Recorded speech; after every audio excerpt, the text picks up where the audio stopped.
ओम शांति 13 जुलाई 2022। मीठे प्यारे बाबा के आज के मधुर महावाक्य।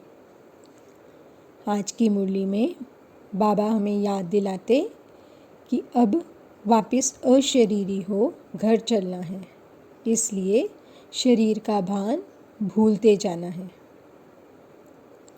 बाबा समझाते कि आस्तिक बच्चे वो हैं जो कहते मेरा तो एक बाबा दूसरा न कोई, कुछ भी और मेरा नहीं।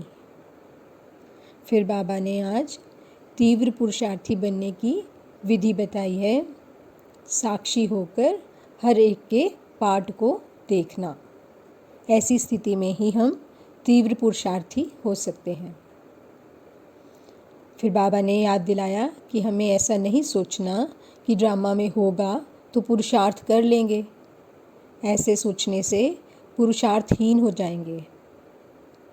हमें तो गुप्त रूप से पुरुषार्थ करना है, तभी हमारे अंदर ज्ञान का प्रकाश होगा। चलिए सुनते हैं आज के बाबा के मीठे मीठे मधुर महावाक्य। बाबा कहते, मीठे बच्चे, इस शरीर का भान भूलते जाओ, अशरीरी बनने की मेहनत करो, क्योंकि अब घर चलना है। पहला प्रश्न, तुम आस्तिक बच्चे ही कौन सा शब्द बोल सकते हो? उत्तर, भगवान हमारा बाप है, यह आस्तिक बच्चे ही बोल सकते हैं, क्योंकि उन्हें ही बाप का परिचय है।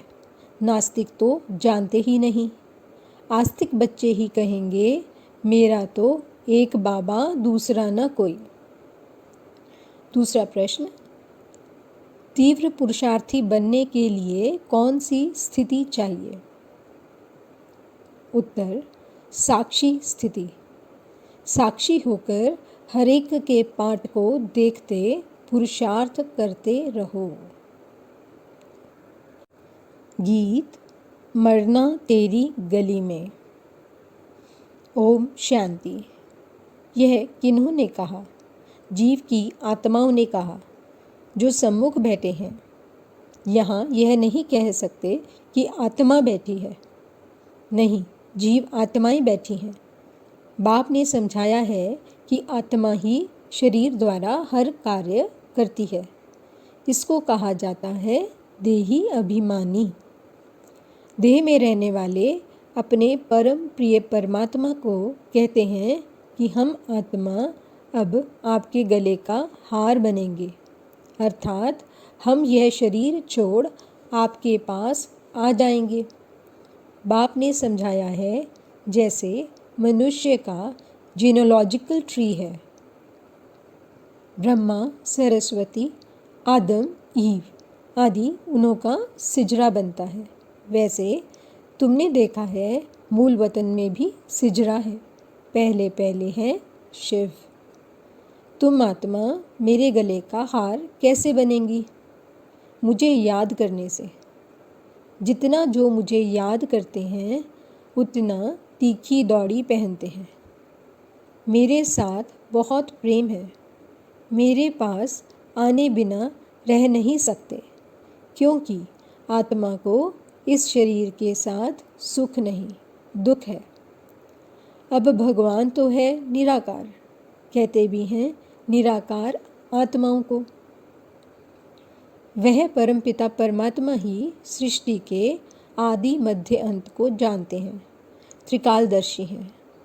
और कोई मनुष्य भल कितना बड़ा पंडित हो, वेद शास्त्र पढ़ा हुआ हो, परंतु उनको इस सृष्टि के आदि मध्य अंत का ज्ञान नहीं है।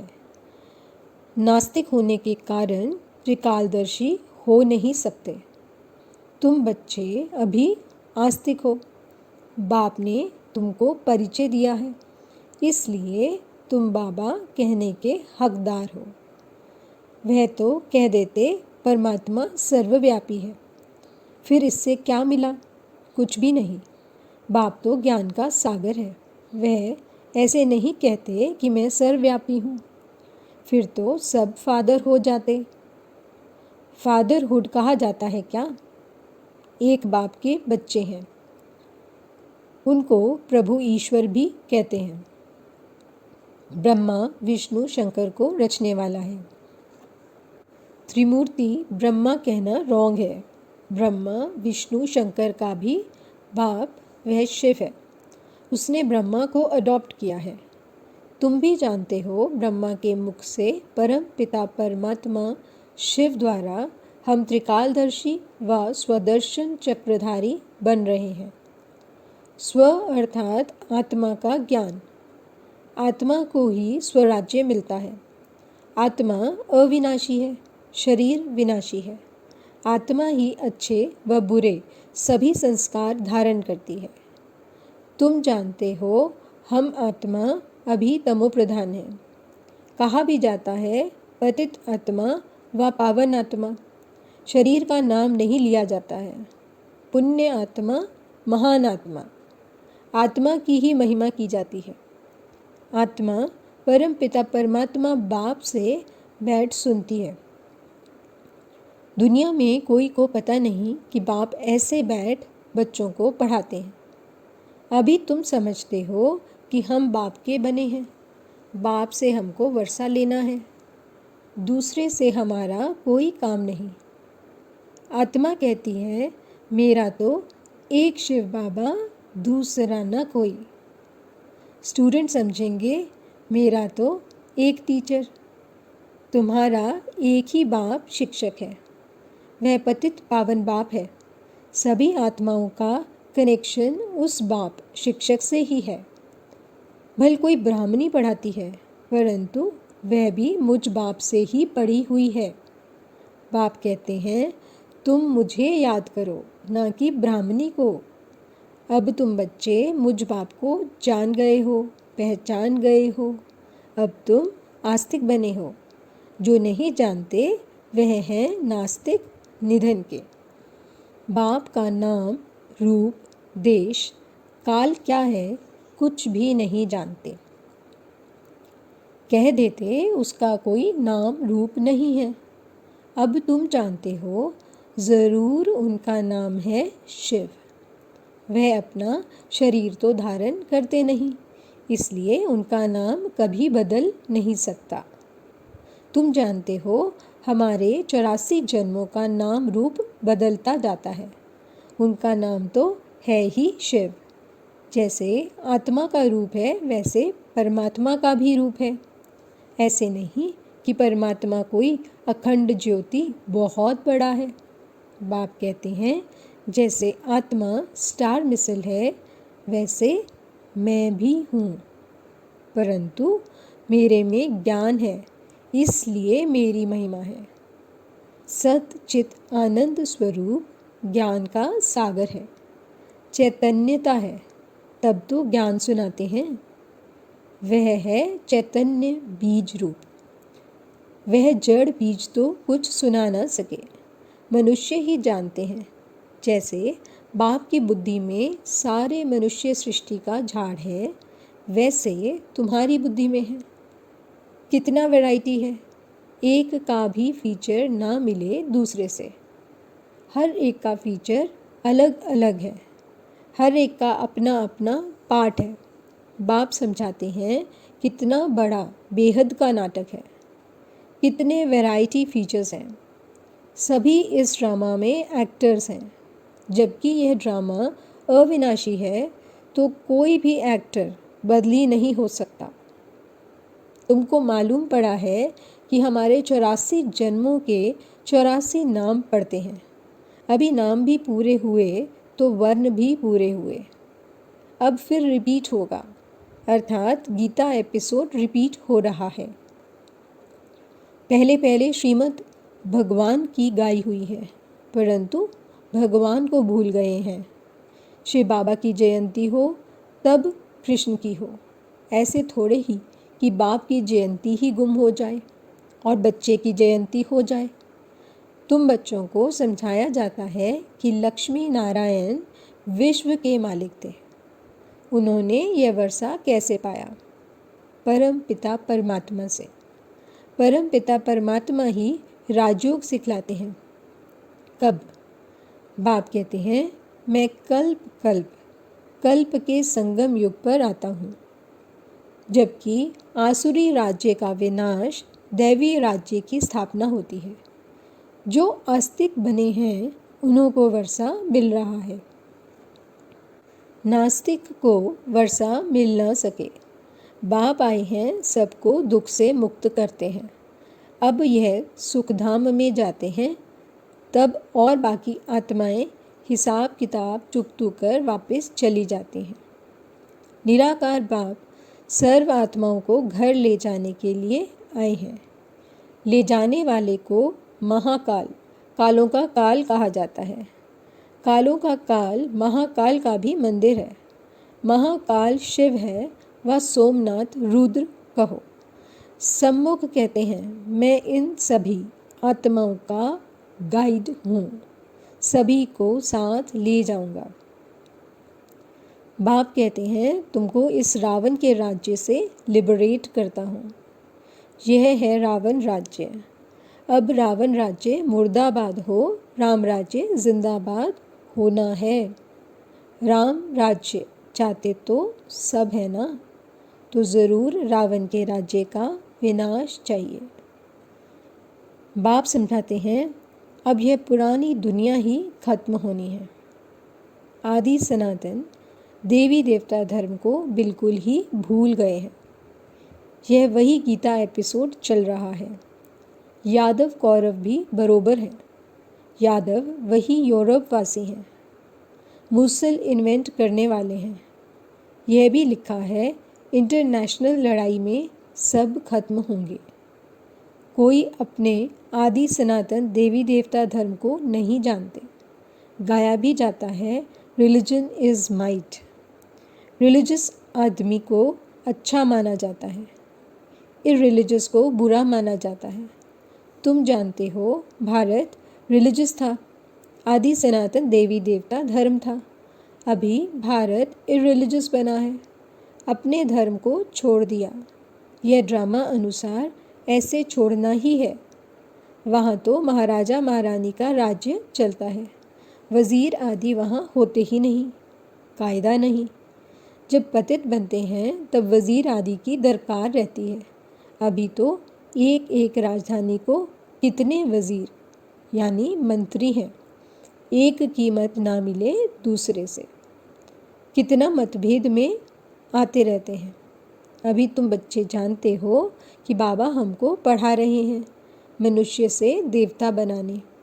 बाप कहते हैं, सभी अपने को आत्मा समझो, देह के इन सब संबंधों को भूल जाओ। एकदम बेगर बन गए, सब कुछ दे दिया, शरीर भी दे दिया, बाकी क्या रहा? कुछ भी नहीं। परम पिता परमात्मा कहते हैं, मैं आत्माओं से बात करता हूँ। आत्माओं को ले जाना है।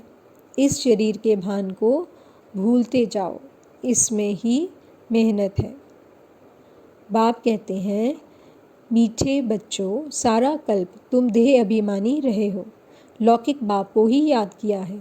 अब देही अभिमानी बन मेरे को याद करो, मेरी याद से ही बल मिलेगा। हे बच्चे, हे आत्माएं, मामेकम याद करो, दूसरा ना कोई। भूले चूके भी और कोई को याद नहीं करना है। तुम यह प्रतिज्ञा करते हो, बाबा मेरे तो आप एक ही हो। हम आत्मा हैं, आप परमात्मा हो। आपने बतलाया है, आत्मा हमारे बच्चे हो। अब रावण के दुख से तुमको लिबरेट कर वापस ले जाने आया हूँ। अब बच्चों को धीरज धरना है।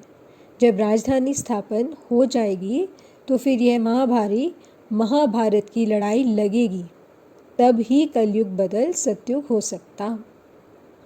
तो मैं कालों का काल ठहराना।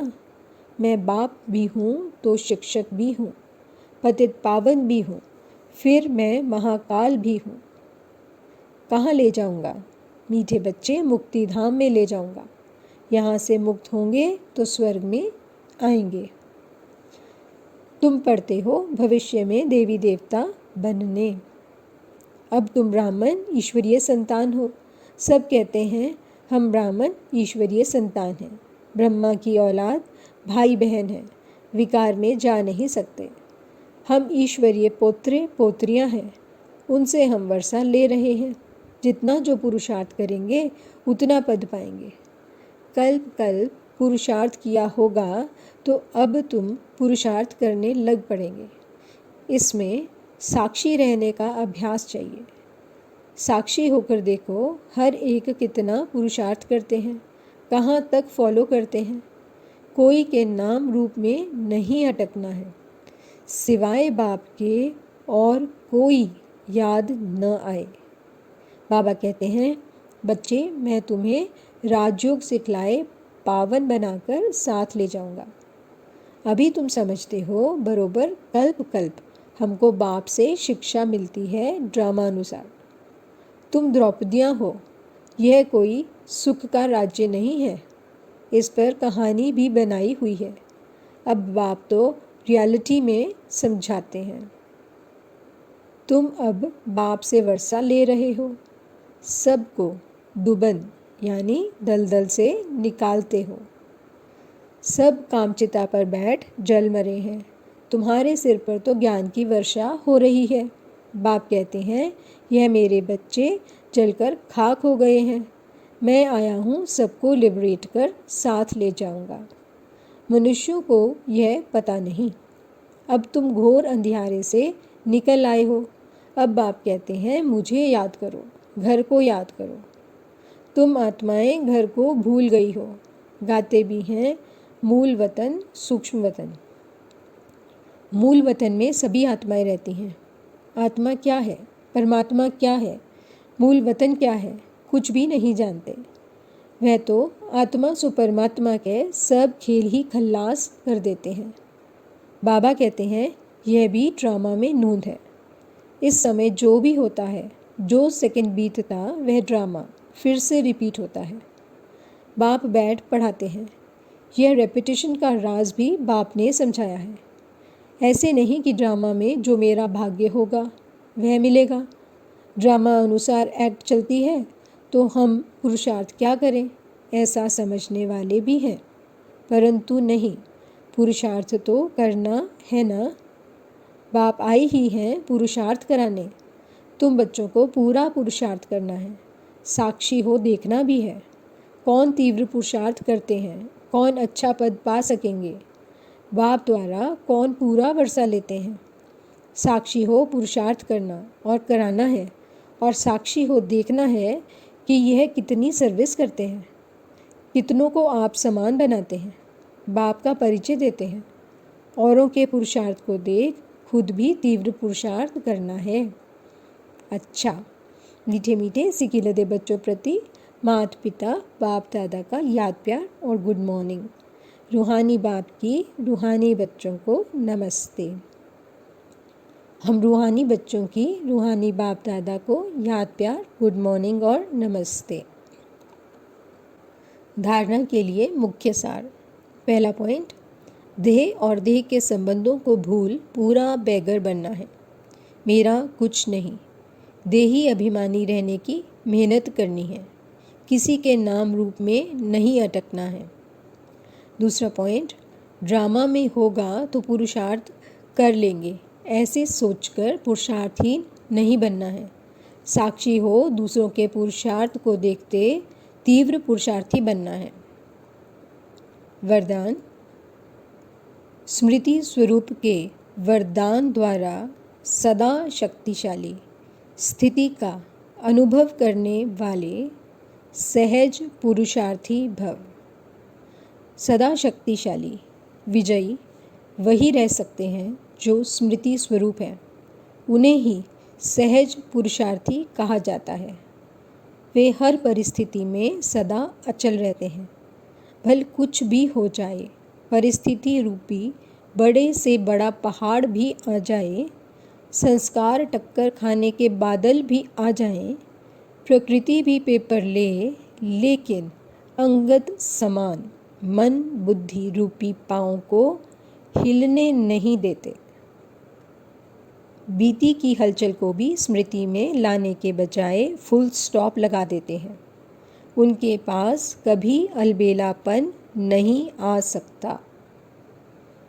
स्लोगन: ज्ञान की पराकाष्ठा पर पहुंचना है तो गुप्त रूप से पुरुषार्थ करो। अच्छा, ओम शांति।